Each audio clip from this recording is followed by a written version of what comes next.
Subscribe कीजिए exam सब के यूट्यूब चैनल को, क्योंकि यहाँ होती है केवल ज्ञान की बातें, आपकी एग्जाम की बातें सटीकता के साथ।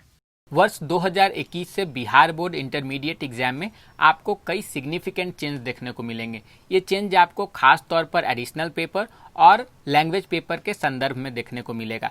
लैंग्वेज पेपर में चेंज ये हुआ है कि वर्ष 2020 तक जहां आप 3 लैंग्वेज पेपर का एग्जाम देते थे, एक 100 मार्क्स का होता था और 2 MB और NRB पेपर 50-50 मार्क्स का होता था, जो कि छात्रों के लिए काफ़ी कंफ्यूजिंग हुआ करता था। लेकिन वर्ष 2021 से आपको केवल 2 लैंग्वेज पेपर का एग्जाम देना है। दोनों लैंग्वेज पेपर 100-100 मार्क्स का होगा।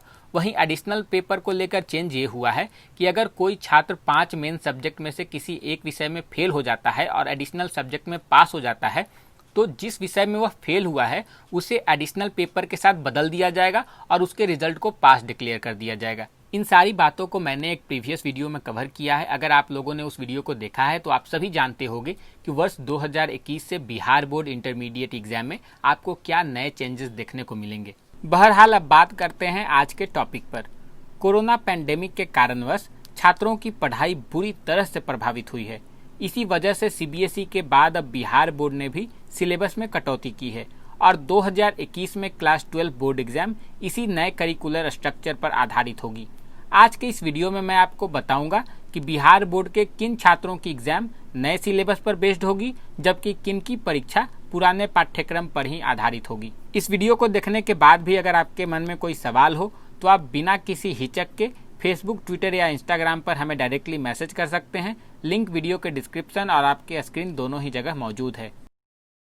सबसे पहले मैं आप सभी को बताना चाहूँगा कि वर्ष 2021 में होने वाली बिहार बोर्ड एग्जाम के लिए अब आप 4 सितंबर 2020 तक अपना एप्लीकेशन सबमिट कर सकते हैं। एप्लीकेशन सबमिट करने के लिए आपको सबसे पहले अपने स्कूल से बोर्ड एग्जाम का एप्लीकेशन फॉर्म लाना है, उसे फिलअप करके वापस स्कूल को देना है और फिर आपके बोर्ड एग्जामिनेशन का ऑनलाइन एप्लीकेशन फॉर्म आपके स्कूल के द्वारा भरा जाएगा। जो छात्र वर्ष 2020 में बिहार बोर्ड के कंपार्टमेंटल एग्जाम में शामिल नहीं हो पाए हैं, क्योंकि बोर्ड ने अब तक इस एग्जाम को कंडक्ट ही नहीं करवाया है, आपके लिए भी मौका है कि आप कंपार्टमेंटल कैटेगरी में वर्ष 2021 के बोर्ड एग्जाम के लिए अप्लाई कर दें। बिहार बोर्ड के छात्र अक्सर मुझसे पूछा करते हैं कि आखिर बिहार बोर्ड में क्वालिफाइंग कैटेगरी और इम्प्रूवमेंट कैटेगरी में डिफरेंस क्या होता है।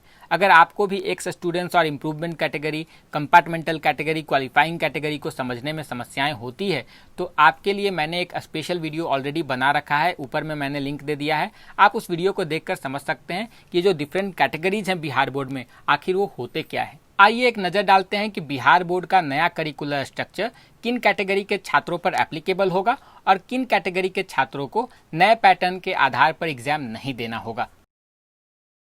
बिहार बोर्ड का नया करिकुलर स्ट्रक्चर केवल रेगुलर, प्राइवेट और क्वालिफाइंग कैटेगरी के छात्रों पर एप्लीकेबल होगा, जबकि एक्स स्टूडेंट्स, इम्प्रूवमेंट कैटेगरी और कंपार्टमेंटल कैटेगरी के छात्रों के लिए पुराना पाठ्यक्रम ही लागू रहेगा। आसान भाषा में कहूँ तो रेगुलर, प्राइवेट और क्वालिफाइंग कैटेगरी के छात्रों को नए सिलेबस के आधार पर बोर्ड एग्जाम की तैयारी करनी है, जबकि बाकी सभी कैटेगरी के छात्रों को पुराने पाठ्यक्रम के बेसिस पर ही तैयारी करनी होगी। जहां तक बिहार बोर्ड के नए करिकुलर स्ट्रक्चर का सवाल है तो यह CBSE और NCERT के नए करिकुलर स्ट्रक्चर के समान ही होगा।